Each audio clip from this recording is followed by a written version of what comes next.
Hi, I'm Dr. Joe DeMarco, chiropractor and owner of OcraMed Health. In today's video, I'm going to help you fix what's known as the dreaded neck hump. Before we get into today's material, a couple things. One, if you haven't done so already, take a moment, order my new book. It's called A Fitness Carol. It's a lot of fun. It's available at afitnesscarol.com, or you can just go right to Amazon and order the book, okay? Second, we were having lots and lots of trouble securing a location for our Guinness World Record push-up attempt. We were running into liability issues because we needed to stay overnight because I wanted to do 24 hours.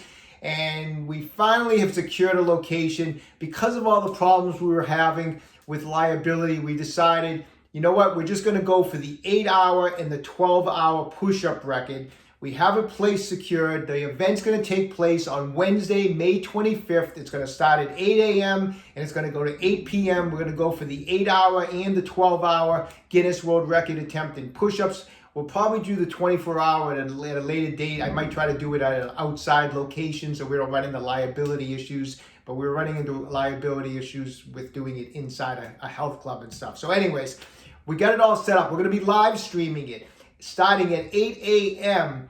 Eastern Standard Time on Wednesday, May 25th. And it's going to run until 8 p.m. Eastern Standard Time. It'll be live streamed on my YouTube channel, so stay tuned for more information. If you haven't already done so, take a moment right now, subscribe to my channel, hit that little bell notification to get notified every time we upload a new video. At the end of today's video, if you found the information helpful, I'd appreciate a thumbs up.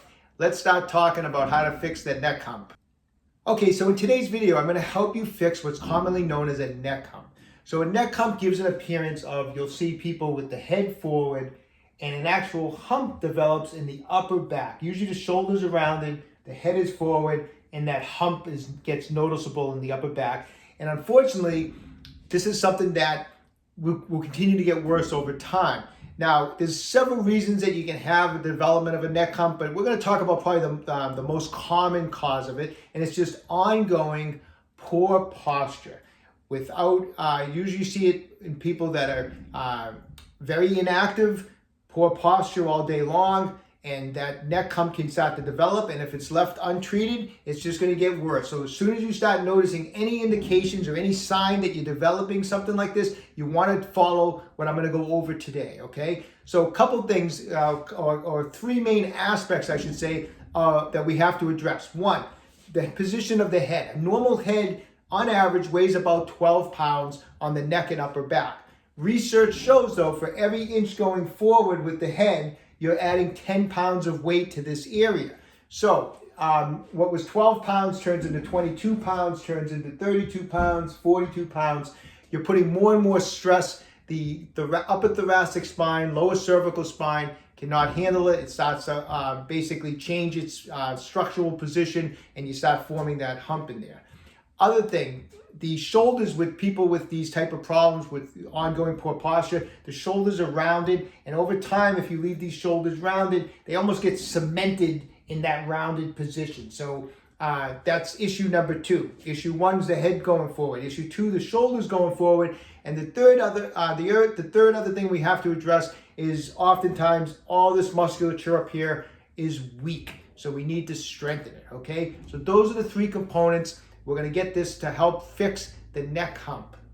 All right, let's talk about the shoulders being rounded forward. Usually what's happening over time is we're building up fascial adhesions or tightness in the pec minor muscle. Now the pec minor comes off of the coracoid process of the scapula about here and attaches into the 3rd, 4th, and 5th rib. And the function of the pec minor is to bring the shoulder down and forward.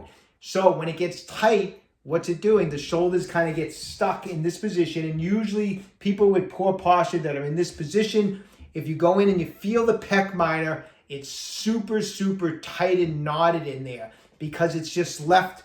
People have their shoulders rounded, that pec minor is in a shortened position, and over time, it just is going to tighten up.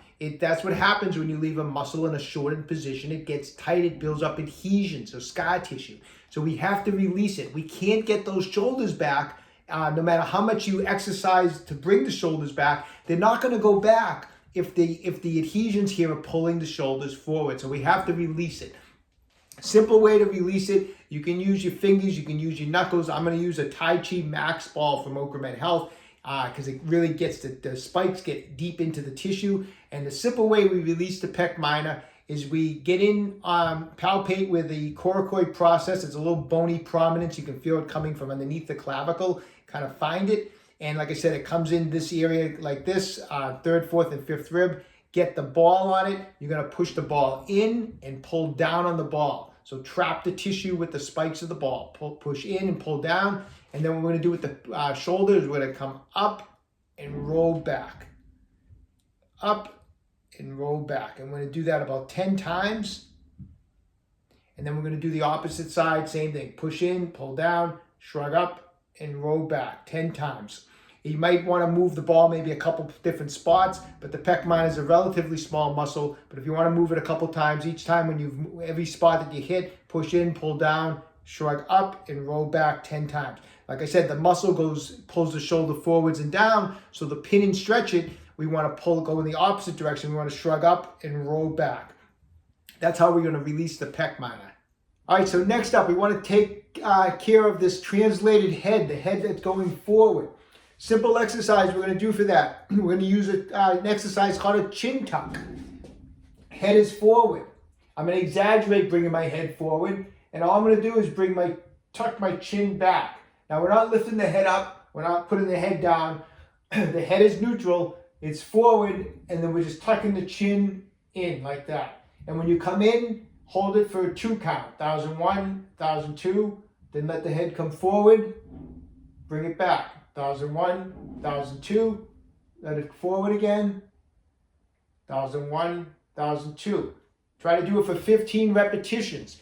Then build up 20, 25. When it feels like it's just way too easy and it's getting stronger back there, add a little resistance. Just take a resistance band. Put it right around the head above the ears, just like that. And just extend your arms out. Nice and easy at first. Just use a very thin band with very little pressure. Let the head once again come forward and then just tuck the chin and hold it. 1001, 1002. Let the head come forward, tuck the chin. 1001, 1002. 1001, 1002. Let the head come forward. 1001, 1002. So the chin tuck, a simple way to strengthen the muscles back there and to bring the head back into proper position. All right, so here's another technique to open up the chest area, get the shoulders back, and also try to get some mobility back in that upper thoracic spine.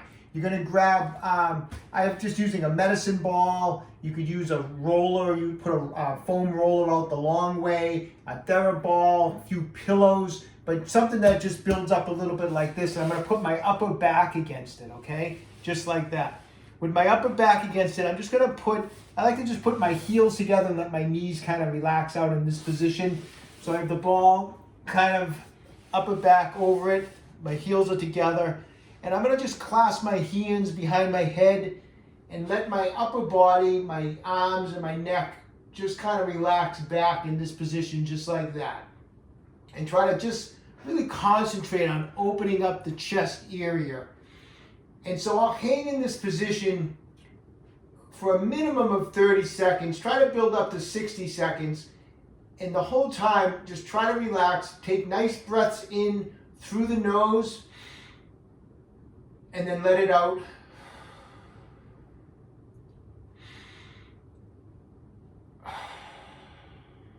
Just like that. And just try to hang in this position and let that all open up. Now, once that's feeling pretty comfortable, what you can do also is you can just take like a broomstick and let the broomstick in your arms just go over your head. And again, building up to 60 seconds. And just hang out in this position, breathing in through the nose, out through the mouth. And once again, the key is to just open this all up. Get this all opened up. Now, if you're dealing with neck hump, this might be a little uncomfortable. It might be a little difficult. So take it easy. Go nice and slow with it. That's why I would recommend kind of starting in this position and try to just gently open that area up. I've had patients come into my office that have neck humps that are so tight that this can actually be uncomfortable. So start very slowly, very easy on it, but slowly over time, try to keep building up till you can really open up and really just kind of let everything relax over a ball like this and work on that stretch. It's an awesome way to open up the chest, an awesome way to kind of get some mobility back in the thoracic spine. Okay, so once you get done with the stretches, just turn around. We're going to put the chest on the ball. Now, once again, if you don't have a medicine ball, put a few pillows, pile up some pillows, whatever, just get creative, but you need something to get your chest off the ground a little bit.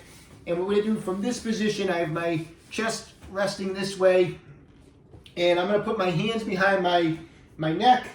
I'm going to let my shoulders, my head, and my arms fall forward, and then I'm going to come up, and then I'm going to come up into this position.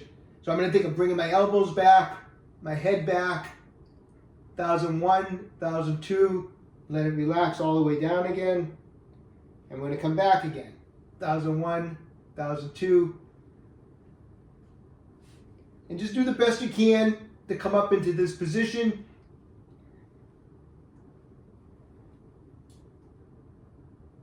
Just like that. Try to do a set of 10, building up to a set of 15. The other thing you can do from this position is, now instead of having my hands here, I'm going to put them here. I'm going to lift up the head and try to do like a chin tuck in this position. So your head is, try to bring it to neutral like this. And then as you're doing that, pull your arms back like this. And we're going to hold that for a 10 count. Just like that. Let it relax. Come back up, pull the chin up. And now have the arms in this position. We're going to hold that for a 10 count. And after 10 seconds, come back down. Let everything relax. Bring the head up and the shoulders in front. And we're going to hold that for 10 seconds.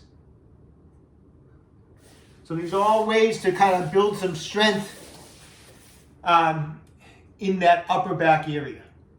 Okay, and another last important exercise. We want to strengthen the muscles of the upper back, in particular the rhomboid muscles, rhomboid minor and rhomboid major, because they are attached to C7 and then T1 all the way down to T5, which are the vertebrae that are involved most of the time in a neck hump. So we want to strengthen those muscles. Set up a band low. The way you're going to perform this exercise, break it into two sections. I'm going to stand up nice and straight with my chest out. I'm going to think of keeping my arms straight and first just retracting and slightly shrugging my shoulders back like this. And once I've squeezed, I'm going to pull the elbows up like this and pull the handles of the bands towards my ribs, just like that. At this point, I'll go 1001, 1002, and then I'll let it relax. So break it down. Retract the scapular, slightly shrug, and then the elbows come back.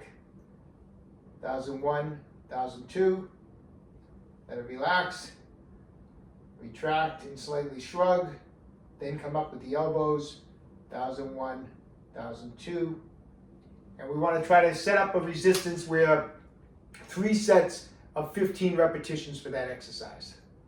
All right, so start working those techniques every day. We want to get on this every day. This is not something we want to we want to go at this aggressively. If you're starting to notice a neck hump, this is not something that is going to go away. If anything, over time, these things just get worse. So I want you to get aggressive with this. I want you to start working that every day. If you know someone that has starting to develop a neck hump, please feel free, share this video with them. We want to help as many people as we can, all right? So best of luck to everybody. Hey, listen, if you haven't done so already, a fitness carol on Amazon or at www.fitnesscarol.com. When you have a chance, check out my website, www.OcraMedHealth.com. We have a full line of fascial release products, and we have exercise products in stock and available. If you've been enjoying my videos, please subscribe to my channel, OcraMed Health on YouTube. Questions about exercises or injuries, just leave a comment in the comment section below. I do the best I can to get back to everybody. And don't forget, OcraMed Health is here to keep you fit forever.